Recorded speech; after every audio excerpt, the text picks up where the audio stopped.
التحكيم ما قصرت.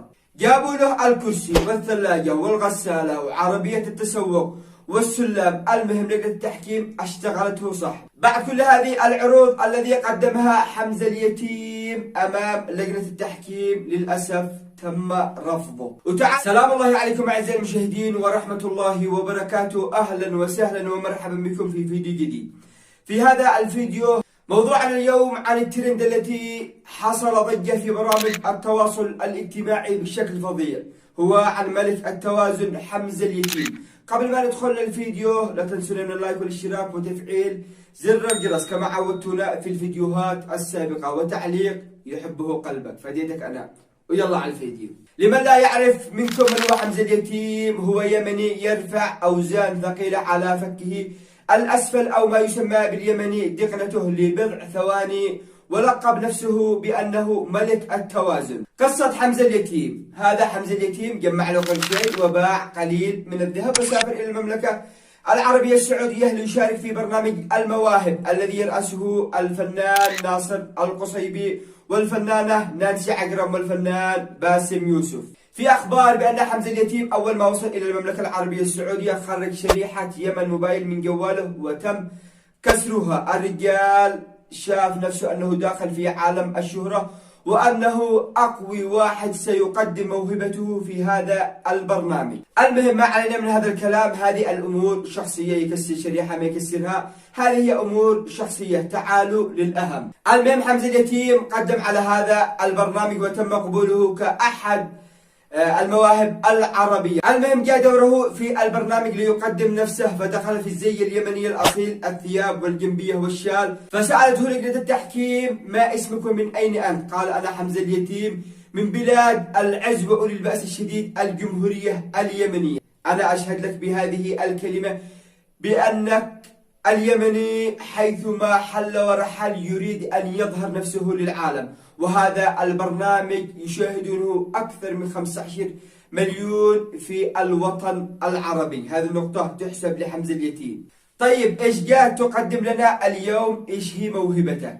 قال: أنا موهبتي نادرة، يمكن بالوطن العربي ويمكن بالعالم. في هذه أظن أنت بالغت شوية يا حمزة اليتيم، أن قلت أن موهبتك نادرة في الوطن العربي وأنها نادرة يمكن حول العالم. السلام عليكم. أهلا عليكم السلام. بتعرفنا عن اسمك عمو المعروف؟ اسمي حمزة اليتيم.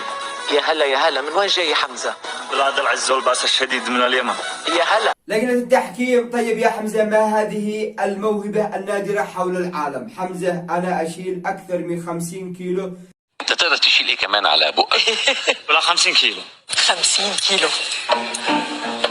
طب تقدر تشيل ناصر؟ لا أنا على فكي الأسفل أو ما يسمى دقنتي. لجنة التحكيم: طيب روينا هذه الموهبة. على العموم بدأ موهبته برفع 7 علب بيبسي أمام لجنة التحكيم، وهذا ما أثر الشارع اليمني. كيف يا حمزة أنت تقول أنت من بلاد العز والبأس الشديد وأنت الحين تسوي إعلان إلى هذه المنتجات وأنت عارف أنها تبع، وأن بلاد العز والبأس الشديد أنها ضد هؤلاء المنتجات؟ برفعك أنت العلب البيبسي أثار ضجة في الشارع اليمني. تخيل أنت لو أتى لجنة التحكيم بعلب البيبسي وأنت رفضت أن تمول لهؤلاء الشركة أو رفضت أنك تسوي هذه الموهبة، كانت ستضرب ترند في برامج التواصل الاجتماعي وتحوز على شهرة في جميع الدول العربية. المهم لجنة التحكيم سخرت من حمزة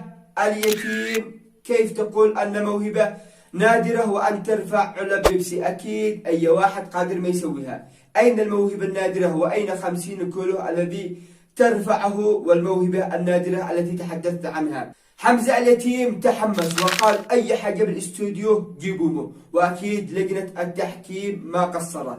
جابوا له الكرسي والثلاجة والغسالة وعربية التسوق والسلم، المهم لجنة التحكيم اشتغلته صح. بعد كل هذه العروض الذي قدمها حمزة اليتيم أمام لجنة التحكيم للأسف تم رفضه. وتعالوا نشوف رأي لجنة التحكيم فيما قدمه حمزة اليتيم. باسم يوسف يقول: يا حمزة أنت عندك هذه الموهبة فقط.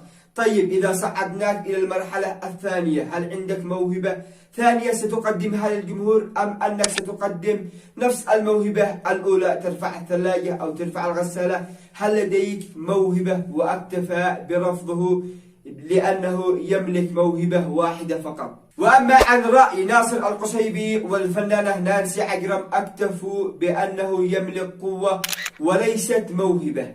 كل هذا الذي قدمه حمزة اليتيم هي قوة وليست موهبة، وتم رفضه من جميع لجنة التحكيم. المهم بعد رفض حمزة اليتيم من قبل لجنة التحكيم، طلع في تصريح له وقال أنا عندي موهبة، والأكثر شاهدها على قناة الMBC، ولكن لجنة التحكيم رفضتني لأني قلت أنا من بلاد العز وأولي البأس الشديد. لجنة التحكيم حاقدة على اليمن وبالأخص الفنان ناصر القصيبي. المهم الشارع اليمني انقسم إلى قسمين، ما بين مؤيد وبين معارض لما قدمه حمزة اليتيم على قناة الMBC في برنامج المواهب. البعض يقول حمزة اليتيم عندما وصل إلى أراضي المملكة العربية السعودية قام بخلع شريحته وتم كسرها، هذا أكبر غرور وتكبر منه وتستاهل الذي حصل له. والبعض الآخر يقول أنت يمني وعليك أحمال الدنيا كلها، يا أخي إيش كلمك تحمل جميع هذه الأثقال على ذقنتك، يا أخي حرام عليك. والبعض يقول ما أنت موهوب بشكل صحيح وتملك كل هذا الغرور، أولا اعرف كيف تكسب الجمهور وابتعد قليلا عن الغرور والكبر الذي أنت فيه.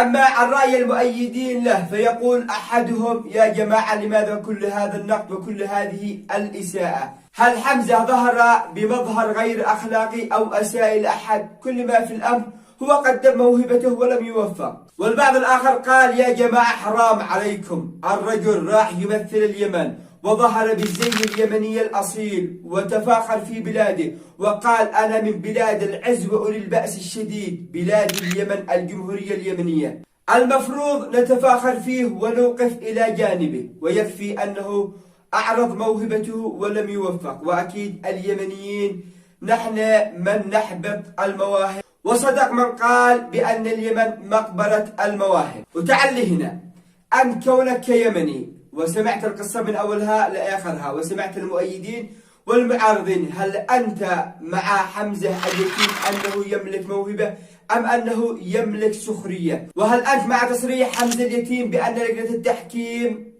وقفت ضده بأنه قال أنه من بلاد العز وأولي البأس الشديد بأنهم يحقدون على اليمن، أو لك رأي آخر؟ اكتب لنا في التعليقات.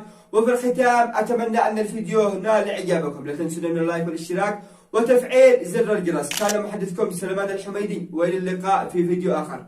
سلام.